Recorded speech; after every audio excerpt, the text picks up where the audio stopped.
ഇതാരാണ് പെരേക്കാരി ഇരിക്കണത്? ആരാണെന്നാ? പെരയുടെ ഉടയക്കാര് അല്ലാണ്ട് ആരാ? അതെങ്ങനെ ഞാൻ കെട്ടിയ പെരയുടെ ഉടയക്കാരൻ നീ ആവണത്?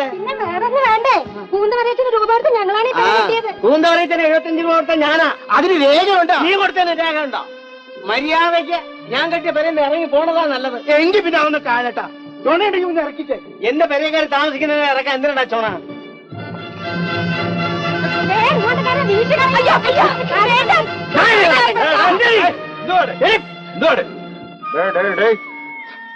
ഏത് വരത്തിനാടാ ഈ കരയിൽ തല്ലാൻ വന്നത്? അയ്യോ, എന്റെ അപ്പച്ചനെ തല്ലരുത്. നീ ഇങ്ങോട്ട് മാറി വേണേ. കയ്യല്ലിന് ഉറപ്പുള്ളവന്മാരാവില്ല അവനിട്ട് രണ്ട് കൊടുക്കാൻ. ഇറങ്ങി വേടാ. ഏതായാലും ഞാൻ എന്റെ അമ്മയുടെ വയറ്റിൽ രണ്ടാമത് പോകാൻ തീരുമാനിച്ചിട്ടില്ല. വീട്ടിൽ നിന്ന് യാത്ര വെച്ച് പോന്നിട്ടുള്ളവരുണ്ടെങ്കിൽ ഇറങ്ങി വേടാ. പാടാ ഇറങ്ങി.